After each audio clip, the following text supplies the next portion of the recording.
बिस्मिल्लाहिर्रहमानिर्रहीम। टॉपिक है major of central tendency. नाम से जो है वो आपको नज़र आ रहा है कि सेंट्रल टेंडेंसी के लिए कुछ चीज़ हमने मेजर करनी है कि पूरे डाटा को एक कोई ऐसी एक सिंगल वैल्यू दें तो उससे हमें जो है वो डाटा पूरे की करेक्टरिस्टिक मिल जाए। ऐसी वैल्यू को आप कहते हैं मेजर ऑफ सेंट्रल टेंडेंसी। इसमें जो है वो आज के लेक्चर में कुछ चीज़ें जो हम डिस्कस करेंगे, property, merits and demerits of average. Her average के अलग अलग होंगे। Property of variance, calculation of averages and variance, consistency criteria, Chebyshev theorem, empirical rule और चॉइस ऑफ एवरेज। एवरेज क्या होती है? एक सिंगल वैल्यू जो कि डाटा के पूरे सेट को रिप्रेजेंट कर सके, उसको हम एवरेज का नाम देते हैं। टाइप ऑफ एवरेज में 5 एवरेजेस जो है वो इधर हम डिस्कस करते हैं। Arithmetic mean, geometric mean, harmonic mean, median और मॉड। ये आप ऑलरेडी भी पढ़ चुके हैं, तो इस वजह से जो है वो थोड़ा सा क्विक गुजरेंगे हम इनसे। Importance of major of central tendency. क्या क्या वजूहात हैं जिनकी बेस पे आप जो है वो मेजर ऑफ सेंट्रल टेंडेंसी की तरफ आते हैं, इसकी कैलकुलेशन सीखते हैं। सारे पूरा डाटा सेट का रिप्रेजेंटेटिव जो है वो फाइंड करना, वो क्योंकि रिप्रेजेंटेटिव फाइंड करने की technique major of central tendency के अंडर आती है, तो इस वजह से जो है वो मेजर ऑफ सेंट्रल टेंडेंसी या एवरेज जिन्हें आप कह रहे हैं, give us one value of for the distribution and this represent the entire distribution. Single value पूरी डिस्ट्रीब्यूशन को रिप्रेजेंट कर सकती है, या पूरी डिस्ट्रीब्यूशन हम इस सिंगल वैल्यू से बना सकते हैं। इसके बाद जो कंडेंस डाटा, आपके पास एक large number of value given है, तो हम क्या करते हैं, उन्हें क्लासीफाई करके, कलेक्ट करके कंडेंस करते हैं। कंडेंस कैसे होती है? जब क्लासिफिकेशन हो जाती है, फिर उससे नेक्स्ट स्टेप पे हम उसकी एवरेज फाइंड करते हैं। तो एवरेज के थ्रू जो है वो कंडेंस हो जाती है, एक वैल्यू पे आ जाएंगी। ज़्यादा वैल्यू के लिए एक रिप्रेजेंटेटिव मिल गया, वही ऊपर वाली बात भी इसके अंदर ही आ जाती है। तीसरी चीज़, कंपैरिजन करना हो हमें, दो डिस्ट्रीब्यूशन या दो से ज़्यादा डिस्ट्रीब्यूशन का अगर कंपैरिजन करना चाहें, तो उसके लिए जो है वो हमें मेजर ऑफ सेंट्रल टेंडेंसी जो है वो यूज़फुल टूल के तौर पे इस्तेमाल की जा सकती है। Last one, helpful in further statistical analysis, जैसे कि measure of dispersion, measure of skewness, measure of correlation and index number. ये सारे के सारे जो है वो इनमें मेजर ऑफ सेंट्रल टेंडेंसी जो है वो इस्तेमाल होती है। और ये जो मेजर हैं आपकी, इनमें से कुछ हम कैलकुलेट भी करेंगे और कुछ जो है वो हमारे रिलेटेड नहीं है, तो उनको हम स्किप भी कर देंगे। जो लास्ट वन है ये वाली 5वें स्टेप में, सॉरी 4th वाले में, इनमें से कुछ हम मेजर करेंगे और कुछ नहीं करेंगे। अच्छा, ये लास्ट लेक्चर में जो एग्जांपल थी हमारे पास, हम उसी से ही आगे प्रोसीड करने जा रहे हैं। ग्रुप डाटा और अनग्रुप डाटा क्या होता है? अनऑर्गेनाइज वे में कोई भी raw set of data given हो तो उसको आप अनग्रुप डाटा कहते हैं। अगर उसे ही हम किसी अच्छी फॉर्म में, किसी ऑर्गेनाइज वे में लिख दें, टेबल बना के लिख दें या डिस्ट्रीब्यूशन की फॉर्म में लिख दें, तो वो आपका ग्रुप डाटा बन जाता है। ये वही लास्ट वाली एग्जांपल है। इसमें अनग्रुप डाटा हमें गिवन था, तो हमने फ्रीक्वेंसी डिस्ट्रीब्यूशन बना ली थी। फ्रीक्वेंसी डिस्ट्रीब्यूशन हमने क्लास बाउंड्री और फ्रीक्वेंसी बनाई थी। तो ये हमारा लेफ्ट साइड वाला अनग्रुप डाटा है और राइट साइड वाला ग्रुप डाटा है, जो कि फ्रीक्वेंसी डिस्ट्रीब्यूशन ही है एक्चुअली। ये हमने लास्ट लेक्चर में बना ली थी, इस वजह से दोबारा बनानी नहीं सीख रहे हम। जस्ट हमने ग्रुप डाटा और अनग्रुप डाटा में डिफरेंट देखने के लिए जो है वो दोबारा वही एग्जाम्पल प्रेजेंट किए। नेक्स्ट डेफिनेशन है पॉपुलेशन। पहले भी हमने हल्का सा लास्ट लेक्चर में इसको देखा था। पॉपुलेशन क्या होती है? किसी भी चीज़ की कलेक्शन जो है वो एज अ होल जब हम कंसीडर करते हैं, तो उसको हम पॉपुलेशन का नाम देते हैं। और उसका कोई सब पार्ट या सब ग्रुप या सब सेट जो चूज करते हैं उसी पॉपुलेशन का, उसी लार्ज कलेक्शन का, तो जो सब पार्ट होता है उसका, उसको हम सैंपल का नाम देते हैं। न्यूमेरिकल मेजर या जो मेजर ऑफ सेंट्रल टेंडेंसी है, वो जब हम पॉपुलेशन के लिए पॉपुलेशन डाटा से कैलकुलेट करते हैं तो उनको पैरामीटर का नाम दिया जाता है। वो जो वैल्यू होती है उसको हम कहते हैं पॉपुलेशन पैरामीटर। और अगर सैंपल वाला डाटा जो कि सब पार्ट है उस ओरिजिनल डाटा का कोई छोटा हिस्सा है, जब उस छोटे हिस्से से हम वही मेजर करते हैं तो उसका नाम है स्टैटिस्टिक। एस नहीं है इधर, अगर एस लगा दिया जाए तो ये पूरी एक ब्रांच बन जाती है जो कि हमारे सब्जेक्ट भी है, प्रोबेबिलिटी एंड स्टैटिस्टिक। तो स्टैटिस्टिक्स अगर एस आ जाए तो पूरी ब्रांच है ये, स्टैटिस्टिक आ जाए तो इसका मतलब है कि ये सिर्फ आपकी मेजर ऑफ सेंट्रल टेंडेंसी की बात हो रही है। कौन सी मेजर ऑफ सेंट्रल टेंडेंसी? जो कि सैंपल वाले डाटा सेट से आप कैलकुलेट करते हैं, उनका नाम है स्टैटिस्टिक। सबसे पहली ये, क्योंकि आपने पहले भी ये कैलकुलेशन की हुई है इंटरमीडिएट में, तो हम इनसे थोड़ा सा क्विकली गुजरेंगे। अरिथमेटिक मीन क्या होता है? Sum of all value divided by total number of value. इसकी जो रिप्रेजेंटेशन होती है, जो सिंबल है इसको शो करने के लिए अरिथमेटिक मीन को, वो एक्स के ऊपर एक हॉरिजॉन्टल बार है, तो आपका अरिथमेटिक मीन कहलाएगा। अब इसको कैलकुलेट करने के जो फार्मूले हैं वो डिफरेंट है। अनग्रुप डाटा, जैसे कि हमने 2 स्लाइड पहले देखा, अनग्रुप डाटा के लिए कुछ और फार्मूला है, ग्रुप डाटा के लिए कुछ और फार्मूला है। अनग्रुप डाटा के लिए जो देखें, x bar is equal to sum of all value divided by n. X की जितनी भी वैल्यू है, x1 x2 x3 x4, जितनी भी 10 वैल्यू है तो 10 की 10 ऐड हो जाएंगी, divided by number of observation. अगर 10 वैल्यू है तो 10 n की वैल्यू आ जाएगी, तो हमारे पास x बार आ जाएगा। इसी तरह ये म्यू क्या है? म्यू भी यही सेम फार्मूला है, जस्ट आपने जब म्यू लिखा है तो म्यू का मतलब है ये पॉपुलेशन के लिए अरिथमेटिक मीन हमने कैलकुलेट किया है, और जब एक्स बार लिखा है तो इसका मतलब है ये आपने सैंपल डाटा से कैलकुलेशन की है। तो उसके लिए सैंपल डाटा के लिए स्टैटिस्टिक की मेजर जो है वो एक्स बार के साथ रिप्रेजेंट होगी, और जो पॉपुलेशन की मेजर है, जो पैरामीटर है, वो म्यू के साथ रिप्रेजेंट होगा। अदरवाइज बाकी कैलकुलेशन का तरीकाकार वही है कि सारी वैल्यू को ऐड करके divided by number of value के साथ आपने डिवाइड करना है। दोनों में सेम ही रूल है, रूल चेंज नहीं है। ये अनग्रुप डाटा के लिए था। ग्रुप डाटा की तरफ अगर हम आ जाएं तो आप देख सकते हैं कि x bar is equal to sum of f x. Sum का मतलब है कि जितने आपके ये प्रोडक्ट आएंगे, जो न्यूमरेटर है एक और एक डिनोमिनेटर है, डिनोमिनेटर में है सिंपल सम ऑफ एफ, और न्यूमरेटर में क्या है? Sum of f x. कि हर ग्रुप के अंदर कोई फ्रीक्वेंसी गिवन होगी और उसका जो क्लास मार्क्स होगा एक्स, एक्स को मल्टीप्लाई कर देना विद कॉरेस्पॉन्डिंग फ्रीक्वेंसी। ये जितने प्रोडक्ट बनेंगे उन तमाम प्रोडक्ट का हमने क्या करना है? सम कर लेना। जब सम आ जाएगा हमारे पास तो उसको जो डिनोमिनेटर वाला सम है, सम ऑफ फ्रीक्वेंसी, उसके साथ डिवाइड कर देना है। एक्चुअली सम ऑफ फ्रीक्वेंसी क्या है? ये भी एन के इक्वली होता है, लेकिन अनग्रुप डाटा में हम इसको एन से शो करते हैं, ग्रुप डाटा में हम इसको सम एफ से शो करते हैं। सम एफ आपका फ्रीक्वेंसी है, ईच क्लास की फ्रीक्वेंसी जो है वो आपकी डिफरेंट होती है। जैसे एक एग्जांपल हम पहले भी देख चुके हैं, उसमें फ्रीक्वेंसी गिवन थी। उन तमाम फ्रीक्वेंसी को अगर आप सम कर लेंगे तो आपका डिनोमिनेटर आ जाएगा। इसके फार्मूले पे कंफ्यूज नहीं आपने होना, ये सारे फार्मूला एक दफ़ा देख के हम एग्जांपल की तरफ आएंगे, उधर आपको क्लियर हो जाएगा। ये कोई कॉम्प्लिकेटेड नहीं है फार्मूला। अरिथमेटिक मीन की प्रॉपर्टी की तरफ अगर आप देखें तो सबसे पहली प्रॉपर्टी है कि जब डेविएशन लें हम अरिथमेटिक मीन की फ्रॉम ऑल ऑब्जर्वेशन, तो उसका सम जो है वो 0 के इक्वल होगा। ये क्या है? एक्स आपकी ऑब्जर्वेशन है, एक्स,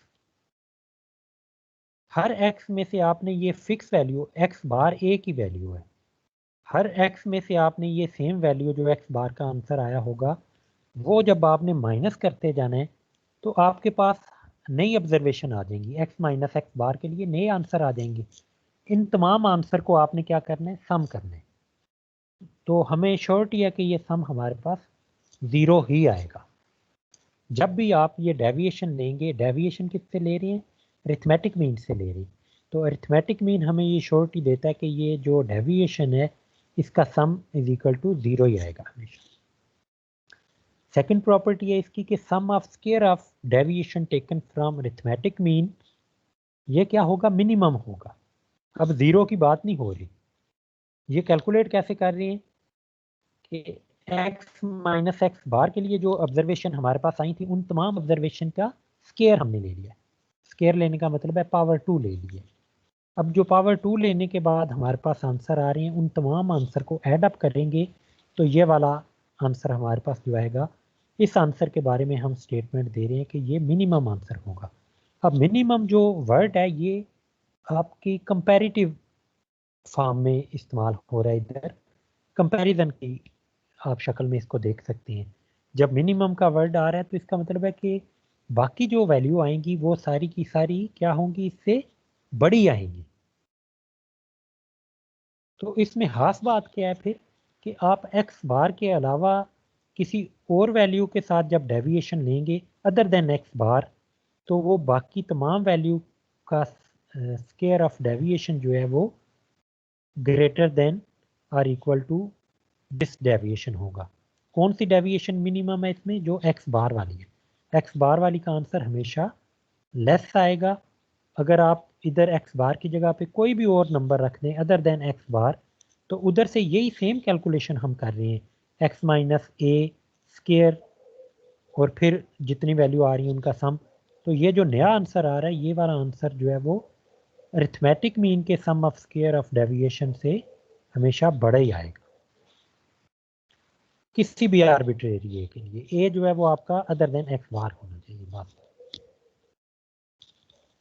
इसके बाद दूसरा हमारे पास जो है वो जो एवरेज है उसका नाम है वेटेड मीन। वेटेड मीन में जो जैसे हमने देखा था ना फार्मूला ग्रुप डाटा के लिए अरिथमेटिक मीन का, ये एक्चुअली उसी तरह का ये फार्मूला है। उधर फ्रीक्वेंसी थी sum f x divided by sum f, इधर एफ की बजाय जो है वो डब्ल्यू ने ले लिया जगह। तो इसके जब एक्स बार लिखेंगे तो इसके सबस्क्रिप्ट के अंदर हमने एक डब्ल्यू भी लिख लिया। तो इस वजह से जो है वो आपको डिस्टिंग्विश करने में आसानी रहे कि ये वेटेड अरिथमेटिक मीन है या वेटेड मीन है। हम कर क्या रहे हैं कि हर वैल्यू को उसके वेट के साथ मल्टीप्लाई करके सम कर रहे हैं। न्यूमरेटर में ये वैल्यू आ जाएगी और डिनोमिनेटर में जो है वो sum of all weight. Combined mean क्या है, कंबाइंड मीन को जो है वो आप समझने की कोशिश करेंगे कि आपके पास दो डिफरेंट जो है वो डाटा सेट हैं। एक का अरिथमेटिक मीन आपके पास आ गया x1 बार और दूसरे का आ गया x2 बार। अब हम इन दोनों डिस्ट्रीब्यूशन के से कैलकुलेट करके एक कंबाइंड डिस्ट्रीब्यूशन जो बनाएंगे उसके थ्रू जो है वो हम अरिथमेटिक मीन जो है वो फाइंड करने की कोशिश कर रहे हैं। तो इसमें जो अगर फर्स्ट वाली जो हमारी डिस्ट्रीब्यूशन है, अगर उसकी number of observation, number of value जो उसके अंदर अपीयर हो रही हैं वो अगर n1 है, कोई भी नंबर हो सकता है ये n1, और दूसरी जो डिस्ट्रीब्यूशन है उसके अंदर नंबर ऑफ ऑब्जर्वेशन n2 है, तो अब जो नई ऑब्जर्वेशन जो नई डिस्ट्रीब्यूशन हम बनाने जा रहे हैं उसकी नंबर ऑफ ऑब्जर्वेशन कितनी होंगी, n1 प्लस n2, कि दोनों की हमने वैल्यू जो है वो कंबाइन करनी है। तो नंबर ऑफ ऑब्जर्वेशन जो है वो जस्ट आपस में ऐड अप हो जाएंगे।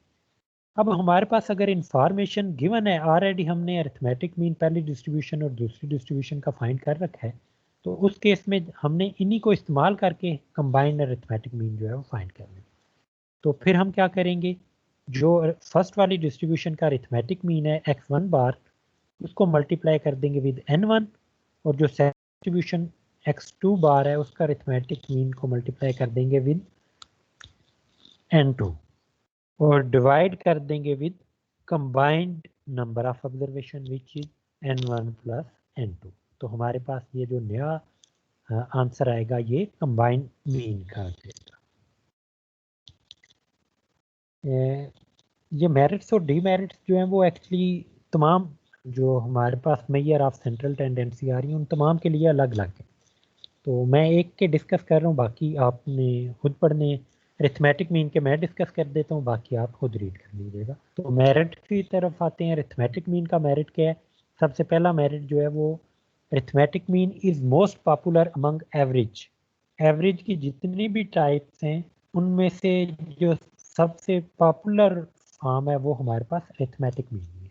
इसके बाद जो है वो सेकंड मेरिट की तरफ, तो ये सिंपल टू अंडरस्टैंड है कि हमें नज़र आ रहा है कि क्या हो रहा है एक्चुअली, कि जो नंबर ऑफ ऑब्जर्वेशन है उनको हम फ्रीक्वेंसी के साथ मल्टीप्लाई करके सम कर रहे हैं और divide by total number of observation का सम जो है उससे डिवाइड कर रहे हैं। तो हमारे पास जो एक एवरेज वैल्यू, जो दरमियानी वैल्यू आ रही है सम होने के बाद divided by total number of observation करने के बाद, तो वो हमारी एक सेंट्रल वैल्यू आ रही है। तो वो नंबर जो है वो इन तमाम वैल्यू के मजमूए और नंबर ऑफ वैल्यू को डिवाइड करने से जो आंसर आता है उसके इक्वल है।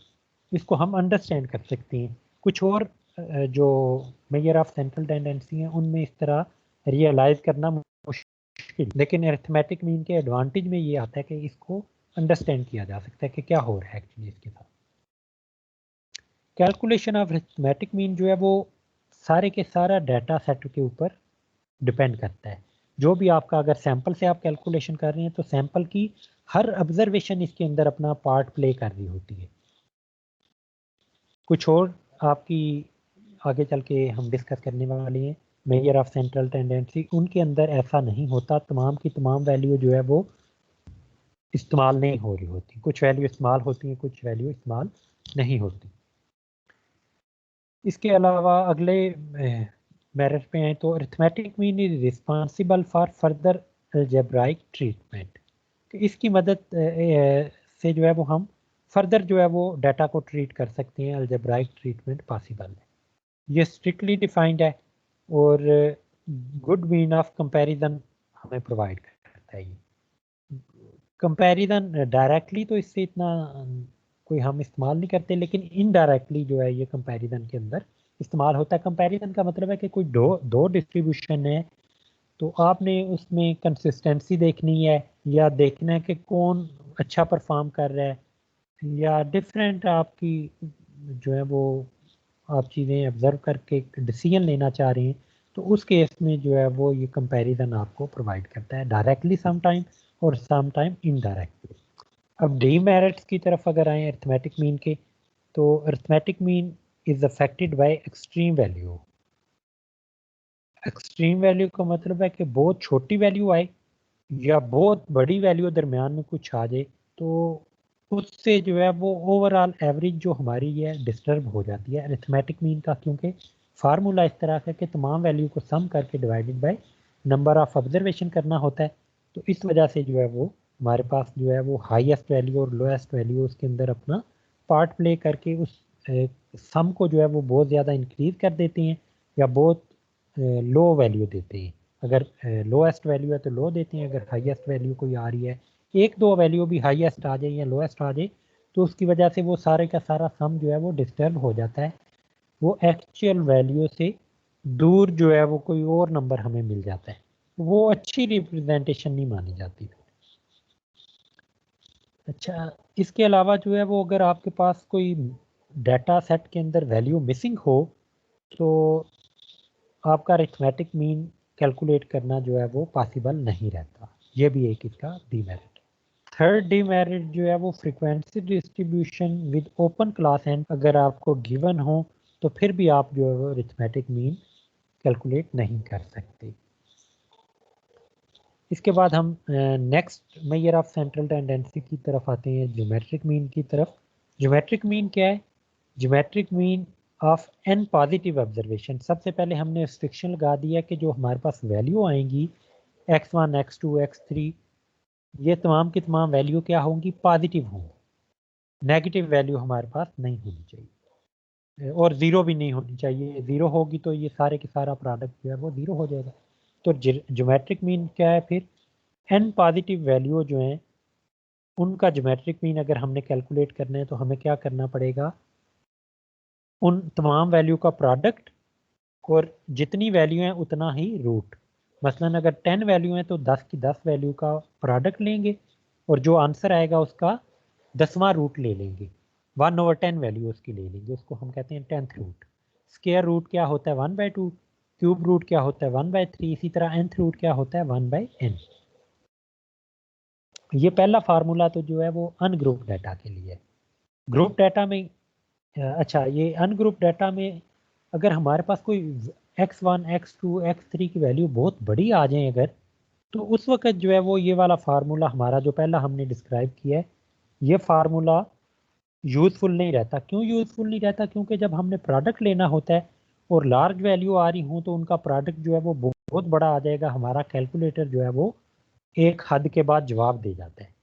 तो इस वजह से ये फार्मूला अगर आपका फ्लॉप हो रहा हो, अप्लाई ना कर पा रहे हो आप, तो फिर आपके पास एक सेकंड फार्मूला भी है अनग्रुप डाटा के लिए।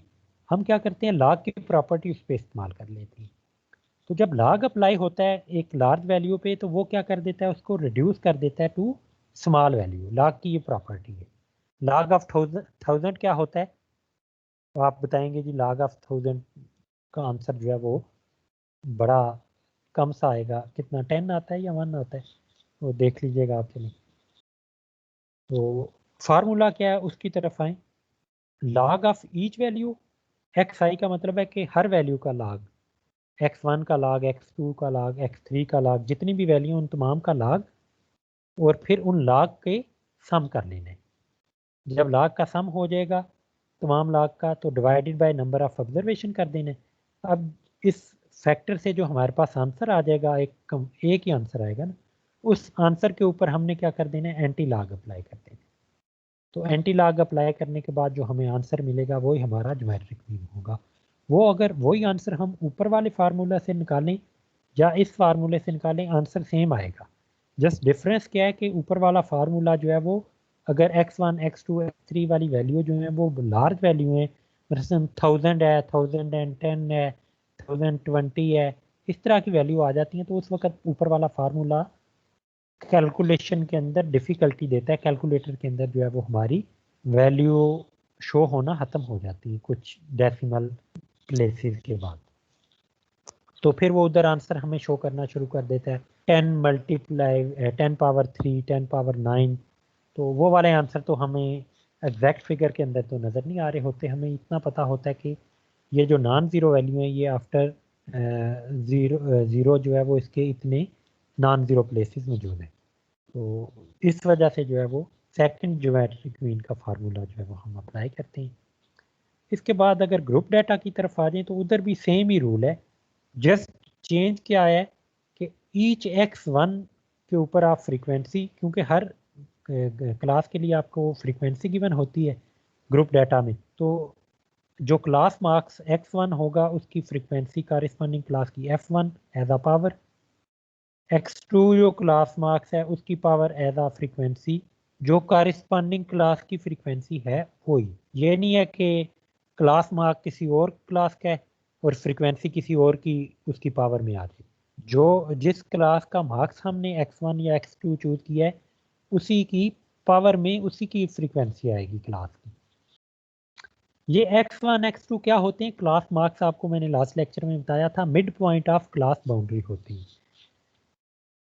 और जब ये तमाम पावर आप ले कैलकुलेट कर लेंगे, फिर उन पावर की हमने क्या करना है, आपस में प्रोडक्ट कर लेना है। जो आंसर आए होंगे हमारे पास उनका आप प्रोडक्ट कर लेना है।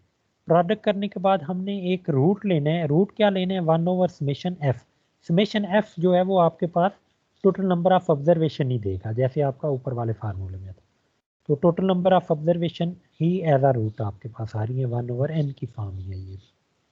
तो अगर इधर भी आपकी ये x1 की पावर f1, x2 की पावर f2, ये अगर लार्ज वैल्यू आ रही है तो फिर आप अल्टरनेटिव फार्मूला अप्लाई करेंगे लॉगरिथमिक वाला। अब लॉगरिथमिक वाले फार्मूला के अंदर जो चेंज आया है फॉर ग्रुप डाटा, वो क्या है कि log of x I, her x का जो है log वो अपनी कॉरिस्पॉन्डिंग फ्रीक्वेंसी के साथ मल्टीप्लाई होगा न्यूमरेटर में।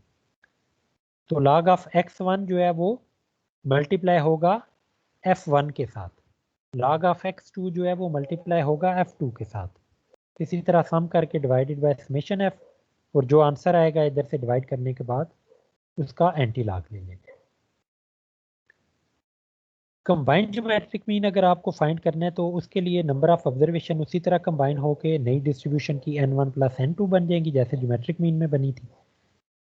लेकिन इसमें जो g1 पावर w1 और g2 पावर w2 का प्रोडक्ट आपस में आ रहा है, इसमें W1 कैलकुलेट करने का तरीकाकार हमें बता दिया गया और W2 कैलकुलेट करने का तरीकाकार बता दिया गया है।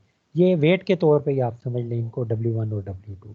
W1 क्या है कि N1 divided by N1 plus N2 और W2 क्या है N2 divided by N1 plus N2 where N1 is the number of observation in first distribution और N2 नंबर ऑफ ऑब्जर्वेशन या नंबर ऑफ कंपोनेंट या जो भी आप इनको नाम दें N1 और N2। इसके भी मेरिट डीमेरिट जैसे अरिथमेटिक मीन के थे उसी तरह के हैं, आपने इनको खुद रीड करने। हार्मोनिक मीन जो है वो क्या है, रेसिप्रोकल वैल्यू का अरिथमेटिक मीन है। 2 दफ़ा रेसिप्रोकल आता है। अगर आप रेसिप्रोकल वैल्यू का अरिथमेटिक मीन फाइंड करें और फिर उसका जो आंसर आए उसका भी रेसिप्रोकल ले लें। पहली बात क्या है कि जो वैल्यू है उनका रेसिप्रोकल लेना है, जो रेसिप्रोकल वैल्यू है उनका अरिथमेटिक मीन फाइंड करना है। जो अरिथमेटिक मीन का आंसर आ जाए उसको हमने क्या कर लेना है, दोबारा रेसिप्रोकल कर लेना है। तो रेसिप्रोकल 2 दफ़ा इस्तेमाल हो रहा है, एक तो ऑब्जर्वेशन का रेसिप्रोकल है और फिर जो रेसिप्रोकल वैल्यू का अरिथमेटिक मीन आएगा उसका दोबारा हमने रेसिप्रोकल लेना है। तो ये आपका इस तरह का कुछ फॉर्म बनेगी। अगर आप ग्रुप डाटा के लिए कर रही हैं तो summation f divided by summation f divided by x. F divided by x जब ये आपके पास नई ऑब्जर्वेशन आ जाएंगी, each f divided by each x i, तो आपके पास जो नया सम आएगा उसके साथ आपने डिवाइड कर देना। इन फार्मूलों के बारे में कंफ्यूज मत हो, आगे जब एग्जांपल कैलकुलेट करेंगे तो आपको क्लियर होता जाएगा। इसके भी मेरिट डीमेरिट आपने खुद रीड करनी है।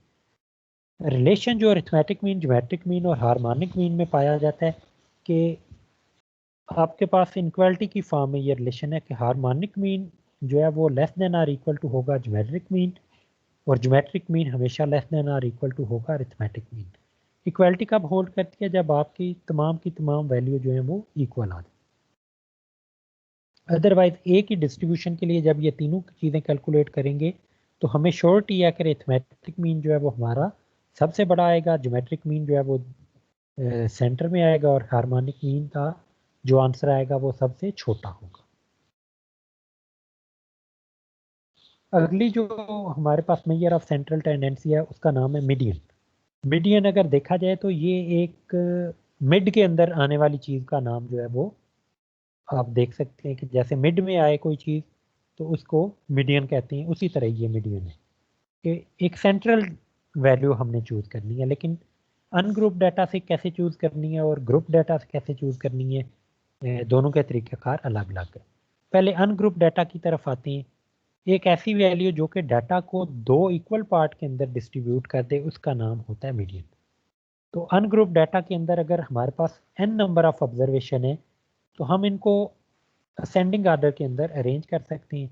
हम फिक्स कर लेते हैं कि असेंडिंग आर्डर के अंदर ही अरेंज करना है। अगर आप डिसेंडिंग में भी अरेंज करें तो कोई इश्यू नहीं है, लेकिन हम फिक्स कर रहे हैं अभी कि हमने असेंडिंग आर्डर के अंदर उनको अरेंज कर लेने हैं। सबसे छोटी वैल्यू फिर उससे बड़ी फिर उससे बड़ी एक तरतीब से लिख लेनी है कि सबसे छोटी वैल्यू पहले लिख लेनी है, फिर दूसरे नंबर पे उससे बड़ी, फिर तीसरे पे उससे बड़ी, कि एक तरतीब के साथ असेंडिंग आर्डर में हमने ये वाली वैल्यू लिख लेनी है। अब इनमें से वो एक वैल्यू चूज करनी है जिसका नाम हमने मीडियन रखा हुआ है। मीडियन वैल्यू जो है वो इन्हीं वैल्यू के अंदर से ही आएगी और वो डाटा को 2 इक्वल पोर्शन के अंदर कन्वर्ट कर देगी कि आधी वैल्यू एक साइड पे आ जाएंगी, आधी वैल्यू दूसरी साइड आ जाएंगी और ये दरमियान में खड़ी होगी। जैसे आपने कभी टग ऑफ वार जो है वो अगर खेला हो तो उसके अंदर क्या होता है, एक दरमियान में जब रेफरी खड़ा होता है विसल बजाने से पहले, स्टार्ट गेम होने से पहले वो सेंटर में होता है, तो उसने मिड पॉइंट पे खड़ा होता है दोनों को, वो मीडियन का रोल प्ले कर रहा होता है। आधे लोग और आधा रोप एक साइड पे होता है, आधे लोग और अदर हाफ ऑफ रोप जो है वो दूसरी साइड पे होता है, इक्वल होता है सब कुछ, और वो सेंटर में एज अ मीडियन का रोल प्ले कर रहा होता है। अब ये मीडियन का रोल जो है वो इधर हमने कैसे चूज करना है, ये मैटर करता है कि अगर आपके पास नंबर ऑफ ऑब्जर्वेशन इवन है या ऑड है। मसलन आपके पास 10 ऑब्जर्वेशन है इवन नंबर ऑफ ऑब्जर्वेशन है 10, तो उस वक्त आप ये वैल्यू कैसे चूज करेंगे।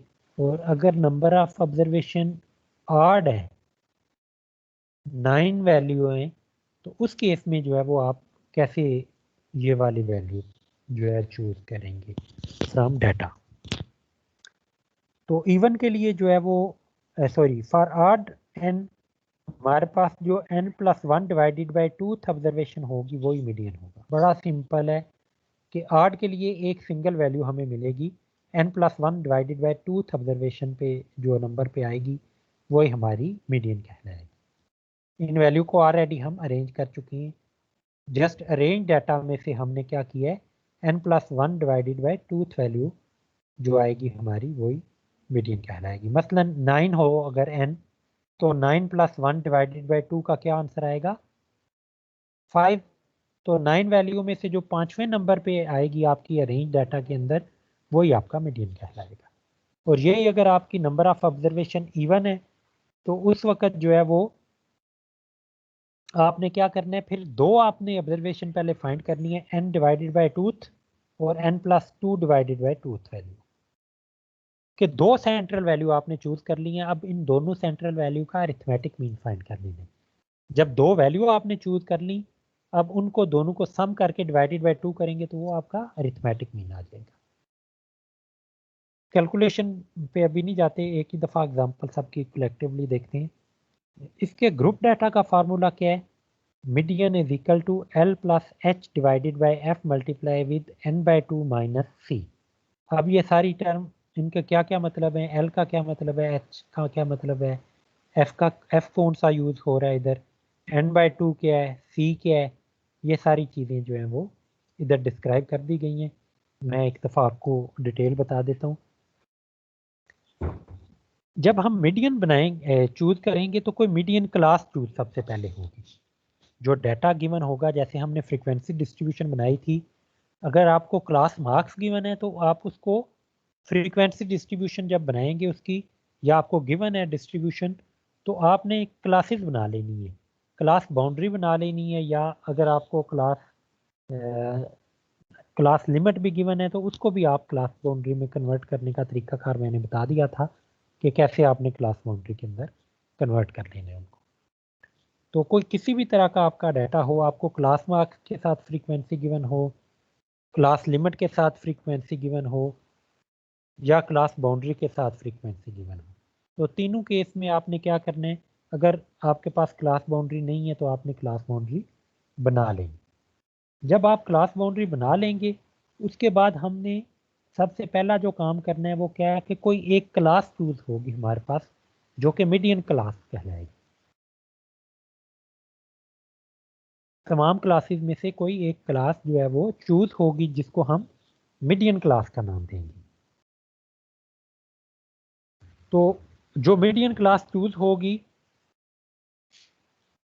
उसको जो है वो उसमें से जो सबसे लोअर क्लास बाउंड्री हमारी होगी, मीडियन ग्रुप की क्लास बाउंड्री, उसको हम एल का नाम देंगे।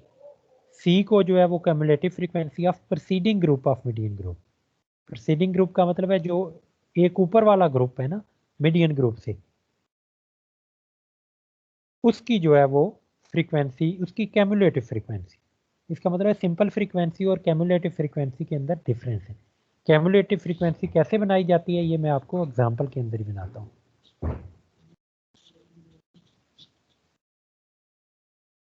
एच जो है वो क्लास इंटरवल होता है, तो सम टाइम तो हमें हर क्लास का इंटरवल जो है वो कॉमन क्लास इंटरवल ही होता है, सब क्लासेस का सेम होता है।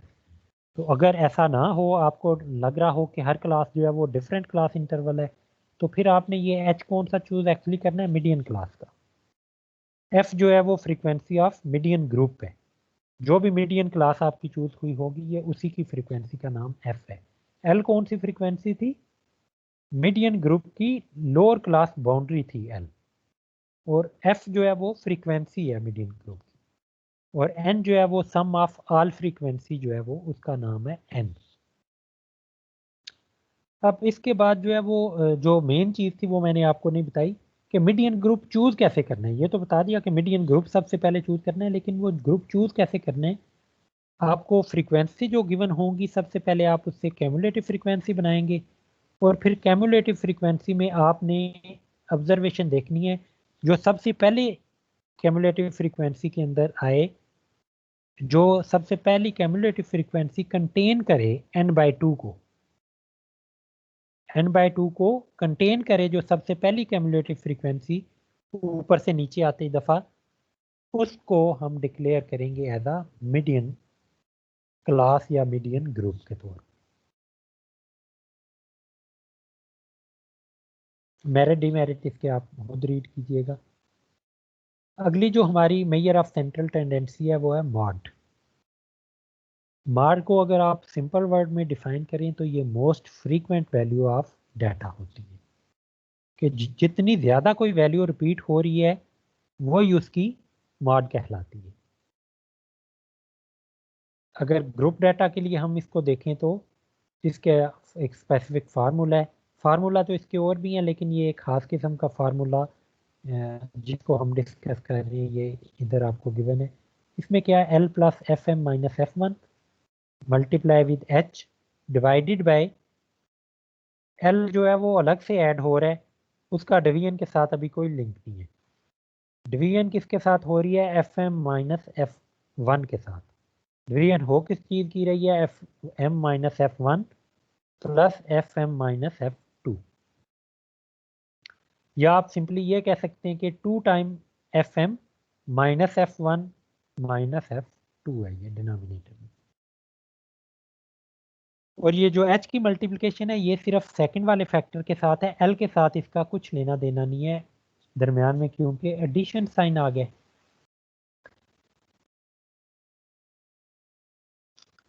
तो सबसे पहले जैसे मीडियन ग्रुप चूज हुआ था उसी तरह मॉड ग्रुप भी सबसे पहले चूज होगा। मॉड ग्रुप कैसे चूज होगा, जो लार्जेस्ट फ्रीक्वेंसी हमें दे रहा होगा वही हमारा मॉड ग्रुप होगा। इसमें L क्या है, lower class boundary of mod group है, FM frequency of mod group है, और F1 जो है वो फ्रीक्वेंसी ऑफ प्रीसीडिंग ग्रुप जो ऊपर वाला ग्रुप होगा। F2 जो है वो फ्रीक्वेंसी ऑफ फॉलोइंग ग्रुप, जो मॉड ग्रुप से नीचे वाला ग्रुप आएगा उसकी फ्रीक्वेंसी को F2 का नाम दिया जाएगा। H जो है वो क्लास इंटरवल होगा। इसके भी मेरिट डिमेरिट आप खुद पढ़िएगा, जो समझ में ना आए वो आप पूछ सकती हैं। अच्छा, ये डिफरेंट शेप बनती हैं, बेल शेप डिस्ट्रीब्यूशन, आगे चल के यही चीज़ें हमारी बार बार आने वाली हैं, तो रफली हम थोड़ा सा इसको जो है वो देख लेते हैं कि शेप होती क्या है, इनमें क्या चीज़ मैटर कर रही होती है। ये जो मेजर ऑफ सेंट्रल टेंडेंसी है हमारी, ये इन्हीं की बेस पे तो ये शेप डिफाइन होती हैं। आगे पूरे कोर्स के अंदर यही शेप बार बार आनी है हमारी, क्योंकि ये नॉर्मल डिस्ट्रीब्यूशन की शेप है। तो पॉजिटिवली स्क्यूड डिस्ट्रीब्यूशन की पहली शेप को अगर आप देखें तो उसमें आप देख सकते हैं कि जो मीन था वो आपका राइट साइड पे आता है, मीडियन सेंटर में आता है, और मॉड जो है वो लेफ्ट साइड पे अपीयर होता है। इसी तरह जो आपकी सिमेट्रिक डिस्ट्रीब्यूशन है उसमें ये तीनों जो हैं वो आप देख रहे हैं कि सेंटर में ही आ रहे होते हैं। मीन मीडियन मॉड जो है वो तीनों इधर इसके सेंटर में लाई कर रहे होते हैं। और तीसरी टाइप की जो डिस्ट्रीब्यूशन है negatively skewed distribution.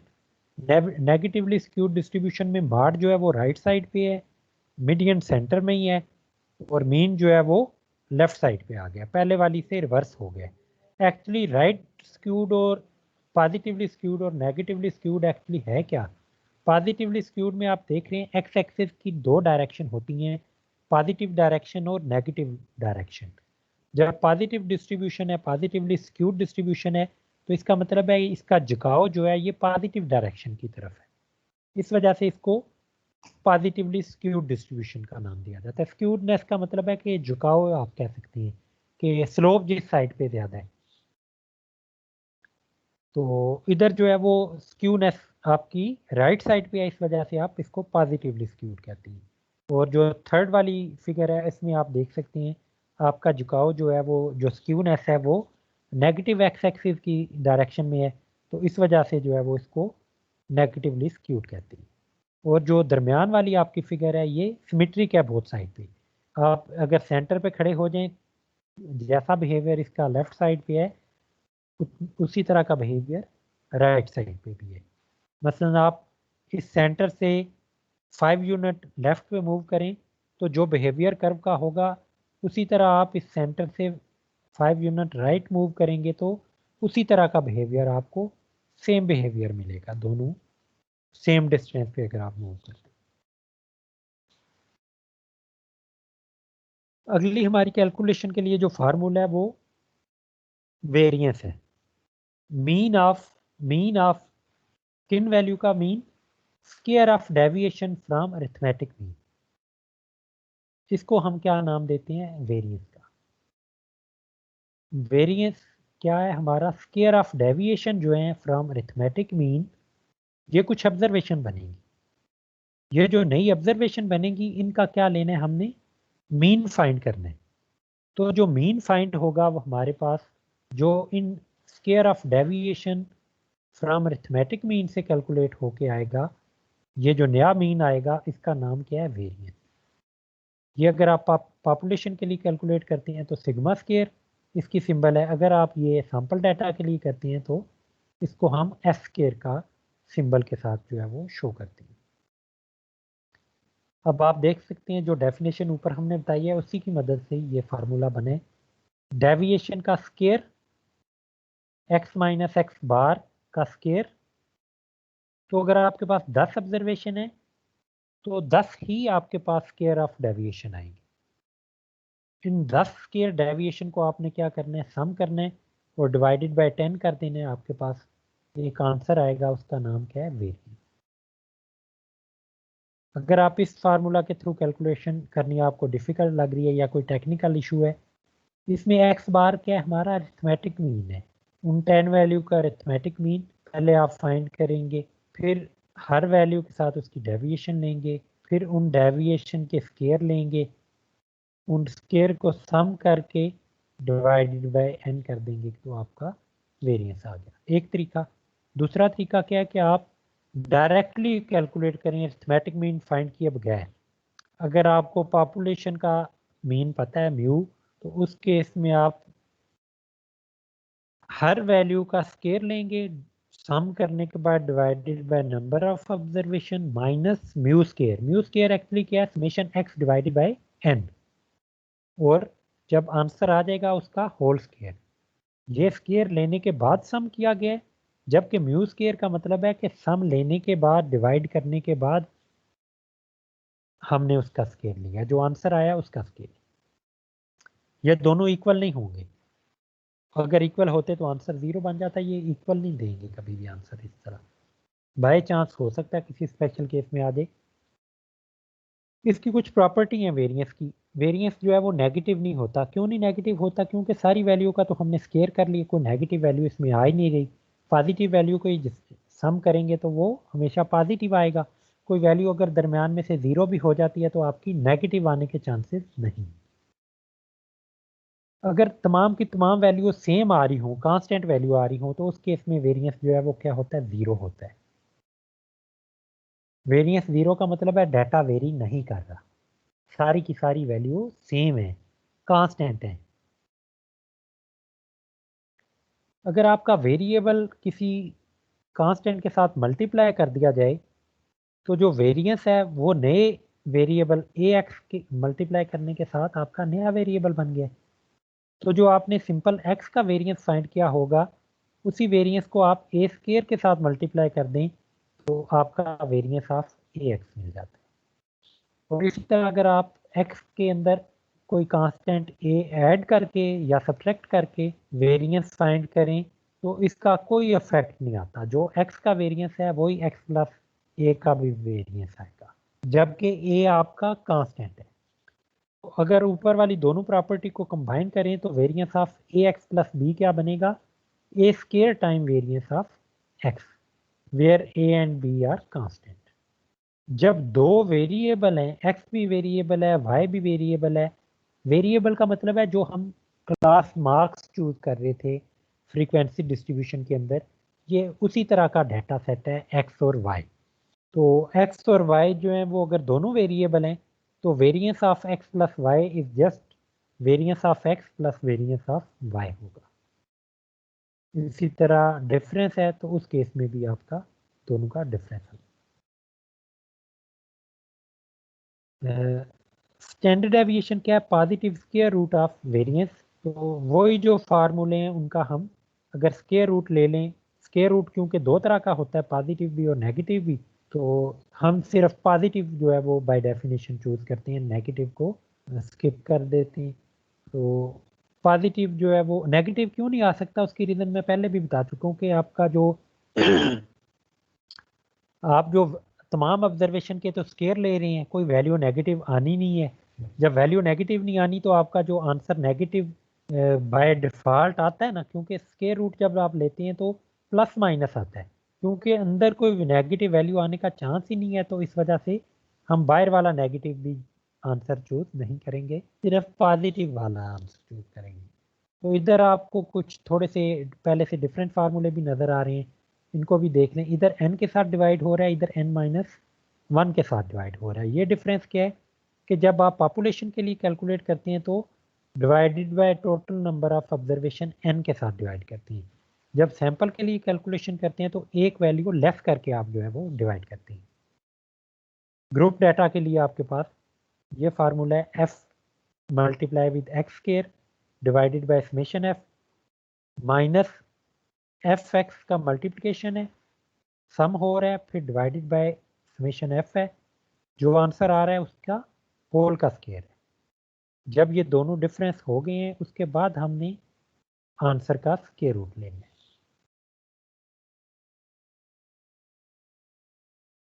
Standard deviation जो है वो smaller value of standard deviation आपको क्या बताती है कि आपके डाटा जो है वो कम वेरी कर है, या क्या इंडिकेट करती है कि ज़्यादातर ऑब्जर्वेशन जो है वो क्लोज टू अरिथमेटिक मीन है, आपका डाटा डिस्पर्स नहीं है, कंजस्टेड है। जबकि बड़ी वैल्यू स्टैंडर्ड डेविएशन की अगर आ रही हो तो उसका मतलब है कि आपका डाटा जो है वो स्कैटर्ड है, फैला हुआ है, दूर दूर है, वाइडली स्कैटर्ड इसको कहते हैं। अरिथमेटिक मीन से वैल्यू अगर ज़्यादा दूर आ रही हो तो उस वक्त आपकी जो आंसर आता है स्टैंडर्ड डेविएशन का एक बड़ा आंसर आता है। इसकी भी उसी तरह की प्रॉपर्टी है मिलती जुलती, कि स्टैंडर्ड डेविएशन नेगेटिव नहीं होता, कांस्टेंट का स्टैंडर्ड डेविएशन 0 होता है। अगर स्केलर कांस्टेंट अगर वेरिएबल के साथ मल्टीप्लाई हो रहा हो तो जस्ट कांस्टेंट मल्टीप्लाई होता है स्टैंडर्ड डेविएशन के साथ। वेरिएंस में क्या था? स्केयर टाइम ए, अब इधर सिंपल ए ही है, ए की पावर 1 है, ए का ऐड करने का कोई भी इफेक्ट नहीं आता, दो वेरिएबल ऐड होंगे तो ये भी प्रॉपर्टी उसी तरह रिटेन है। अब हम एग्जाम्पल की तरफ आते हैं। तो एग्जाम्पल जो है वो सबसे पहले अरिथमेटिक मीन की देखें आप, अनग्रुप डाटा और ग्रुप डाटा दोनों की एक एक एग्जाम्पल देखते हैं। अनग्रुप डाटा में आपको जो है वो 9 ऑब्जर्वेशन गिवन है। क्या क्या है ऑब्जर्वेशन? 45, 32, 37, 46, 39, 36, 41, 48 एंड 39। जब अरिथमेटिक मीन फाइंड करना होता है तो उसमें कोई अरेंजमेंट ज़रूरत नहीं है हमें, डाटा जिस तरह है हमने क्या करना है, जस्ट हमने उन तमाम वैल्यू को सम करना है और divided by number of observation करने। तो इन तमाम वैल्यू का अगर हम कैलकुलेट करें, सम ऐड करें 9 ऑब्जर्वेशन को तो 360 आंसर आएगा। और नंबर कितना है ये? 1 2 3 4 5 6 7 8 9, तो 9 वैल्यू के साथ हमने डिवाइड कर दिया, आंसर हमारे पास आ गया 40। ये इस अनग्रुप डाटा के लिए अरिथमेटिक मीन कैलकुलेट होगा, इतना सा काम।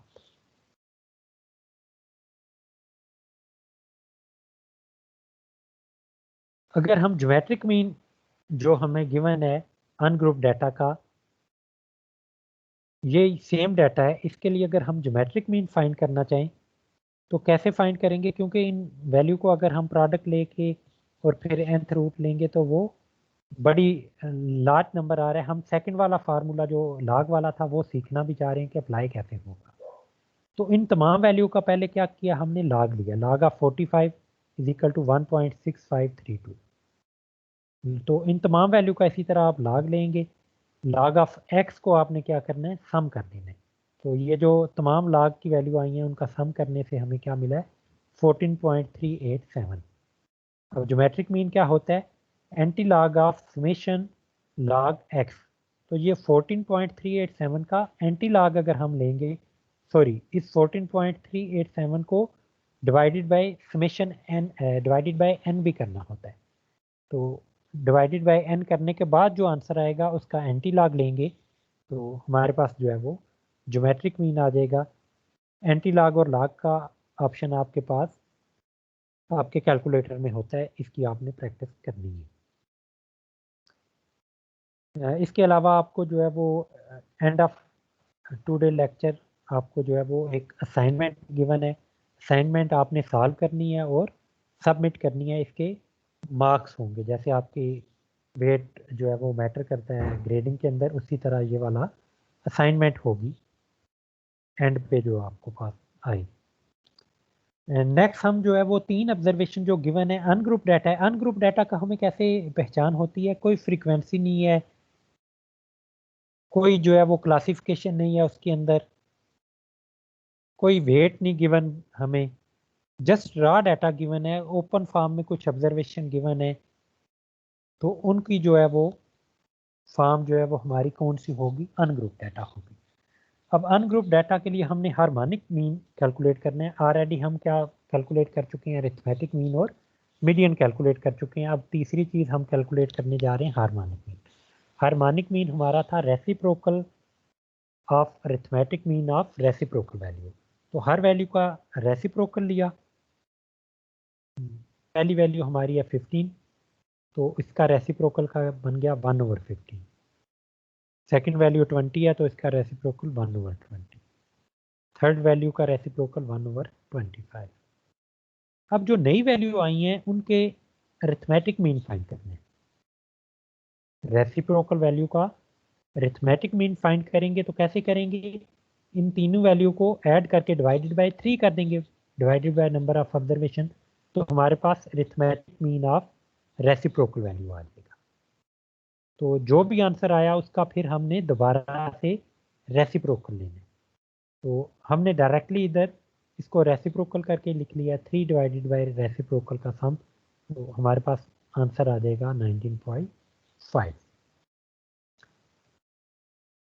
इसके बाद हम मीडियन इन 3 ऑब्जर्वेशन का अगर फाइंड करें तो मिड वाली वैल्यू हमारे पास क्या है? सेंट्रल वैल्यू क्या होगी? रेंज डाटा हमारे पास सबसे छोटी वैल्यू, फिर उससे बड़ी वैल्यू, फिर उससे बड़ी वैल्यू। तो असेंडिंग ऑर्डर के अंदर जो है वो हमारा डाटा गिवन है, क्योंकि ऑड नंबर ऑफ ऑब्जर्वेशन है। तो n+1 divided by 2th value क्या बनती है? 3+1 divided by 2 second value. Second value कौन सी है? 20। तो 20 हमारा इधर मीडियन बन गया। इसी तरह सेकेंड पार्ट में देखें। अब सेकेंड पार्ट में नंबर ऑफ ऑब्जर्वेशन कितनी है? 2, 3, 5 और 5, 10 ऑब्जर्वेशन है। इसका मतलब है इवन नंबर ऑफ ऑब्जर्वेशन है। इवन नंबर ऑफ ऑब्जर्वेशन में हम 2 सेंट्रल वैल्यू चूज करते हैं और फिर उनका सम जो है वो फाइंड करते हैं। वैसे इधर तो नंबर ऑफ ऑब्जर्वेशन कम है, 3 है और 10 है। तो आप इनके दोनों अरेंज करने के बाद जो है वो एक सेंट्रल वैल्यू और 2 सेंट्रल वैल्यू डायरेक्टली भी पिक कर सकती हैं। आपको n+1 डिवाइडेड बाई 2 या n/2 और n+2 डिवाइडेड बाई 2 वाली वैल्यू फाइंड करने की ज़रूरत नहीं है। आप डायरेक्ट भी ये चीज़ देख सकते हैं कि 10 वैल्यू में 2 सेंट्रल वैल्यू कौन सी नंबर पे आएंगी? जो 5वें नंबर पे और छठे नंबर पे आएंगी, ये 2 सेंट्रल वैल्यू होंगी। तो 5वें नंबर पे एक 3 आ रहा है, छठे नंबर पे 4 आ रहा है। सबसे पहले हमने डाटा को अरेंज किया हुआ है असेंडिंग आर्डर के अंदर। तो 5वें और छठे नंबर पे क्योंकि इवन नंबर ऑफ ऑब्जर्वेशन थी, तो इन दोनों को ऐड करने के बाद हमने डिवाइडेड बाय 2 किया, तो हमें मीडियन का आंसर मिल गया है।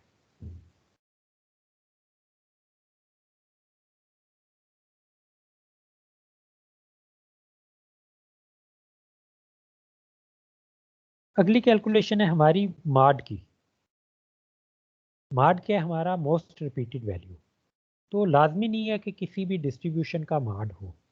जैसे कि सबसे पहला डाटा आप देखें, कोई भी वैल्यू रिपीट नहीं हो रही, 2 रिपीट नहीं हो रहा, 3, 4, 5, 6, 7, 8, 9, 10, कोई भी वैल्यू रिपीट नहीं हुई। तो इसका मतलब है इस डाटा का कोई भी माड नहीं है। अगली डाटा सेट के लिए आ जाए। तो इसके अंदर 3 भी रिपीट हो रहा है, 4 भी रिपीट हो रहा है। 3 कितनी दफ़ा रिपीट हो रहा है? 3 दफ़ा। 4 कितनी दफ़ा रिपीट हो रहा है? 5 दफ़ा। तो इसमें माड कौन सा होगा जो सबसे ज़्यादा दफ़ा आ रहा है? सबसे ज़्यादा दफ़ा कौन सी वैल्यू आ रही है? 4 आ रही है। 5 दफ़ा जो रिपीट हो रही है वो वाली वैल्यू आपकी माड कहलाएगी, विच इज़ 4। नेक्स्ट डाटा को आप देखें तो इसके अंदर 3 भी रिपीट हो रहा है, 4 भी रिपीट हो रहा है। 3 कितनी दफ़ा रिपीट हो रहा है? 3 दफ़ा। 4 कितनी दफ़ा रिपीट हो रहा है? 3 दफ़ा। तो इसका मतलब है जो तीसरी एग्जांपल है इसमें 2 माड है, क्योंकि equal number of time repeat हो रहे हैं तो ये 2 माड वाली डिस्ट्रीब्यूशन है, बाई मॉडल डिस्ट्रीब्यूशन भी इसको कहते हैं। जो लास्ट वाली एग्जांपल है इसके अंदर आप देखें 3 2 दफ़ा रिपीट हो रहा है, 4 2 दफ़ा रिपीट हो रहा है, 5 2 दफ़ा रिपीट हो रहा है। क्यों? ये तीनों जो है वो सॉरी 2 भी जो है वो 2 दफ़ा रिपीट हो रहा है, 6 जो है वो कोई नहीं रिपीट हो रहा। बाकी 4 observation equal number of time जो है वो रिपीट हो रही हैं, तो इस वजह से ये चारों की चारों जो है वो इस डाटा सेट का मॉड है। अब हम आते हैं कैलकुलेशन की तरफ, ग्रुप डाटा की कैलकुलेशन की तरफ। हमने क्या क्या कैलकुलेट करना है? Arithmetic mean, geometric mean, harmonic mean, median और मॉड।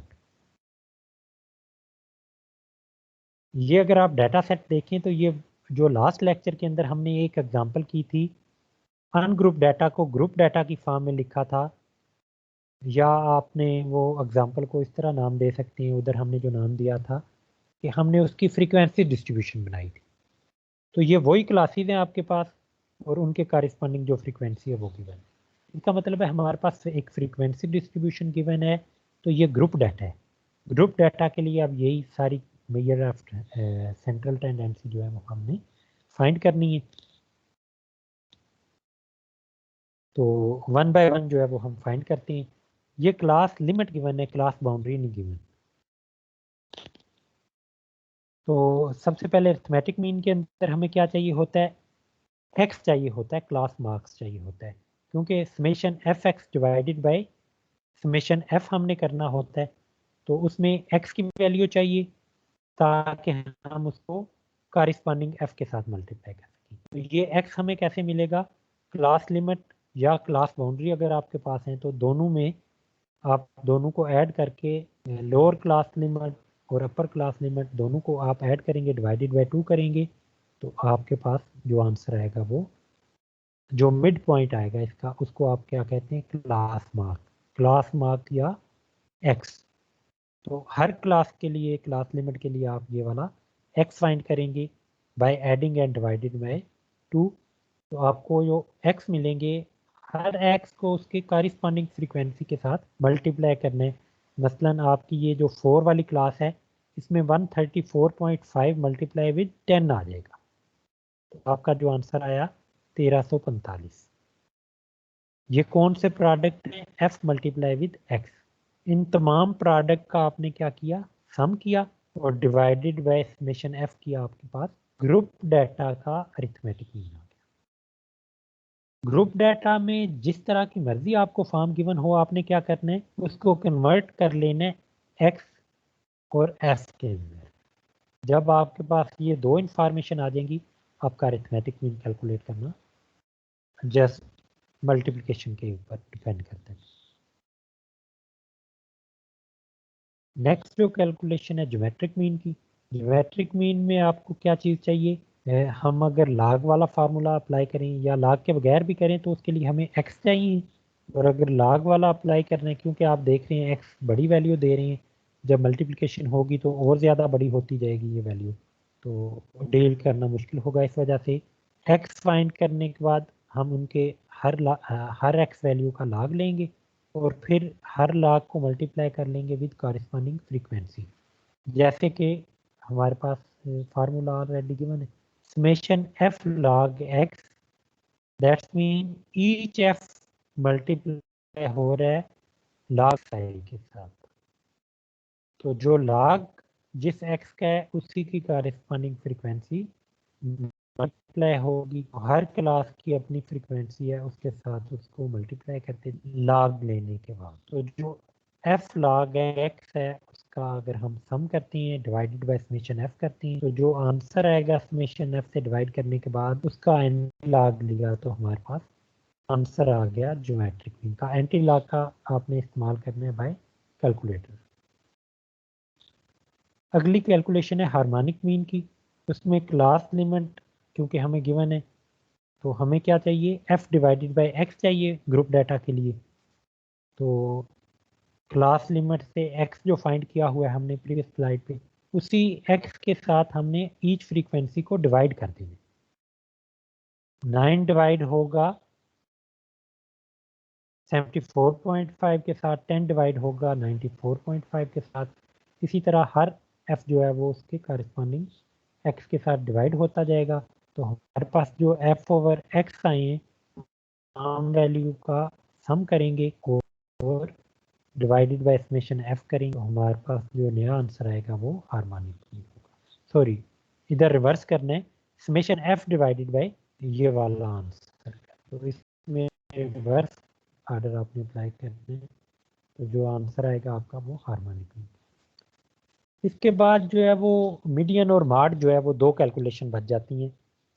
ये जब नेक्स्ट लेक्चर स्टार्ट होगा, ये उसके स्टार्ट में मैं जो है वो मीडियन और मार्ड की पहले एग्जांपल करवाऊंगा, और फिर उसके बाद जो है वो आपसे मैं बाकी डिस्कशन कर लूँगा। जिसका जो मसला होगा वो उससे डिस्कस कर लिया जाएगा। 1 बाय 1 मैं पूछ लूँगा, हैंड रेज करवा के पूछ लूँगा, या जैसे 1 से 10 तक स्लॉट है, 11 से 20 तक स्लॉट है, इस तरह जो है वो स्लॉट की फॉर्म में मैं पूछ लूँगा कि किसी का अगर कोई क्वेश्चन है तो वो बता दें।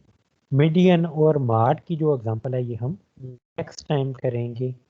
इसके बाद जो स्लाइड नंबर, इसके बाद भी एक कैलकुलेशन है, ये भी उसी वक्त करेंगे। और उसके बाद जो स्लाइड नंबर 66 और 68 और 69 पे हैं क्वेश्चन, ये आपकी एक्सरसाइज नहीं है, ये आपकी असाइनमेंट है, आपने सबमिट भी कर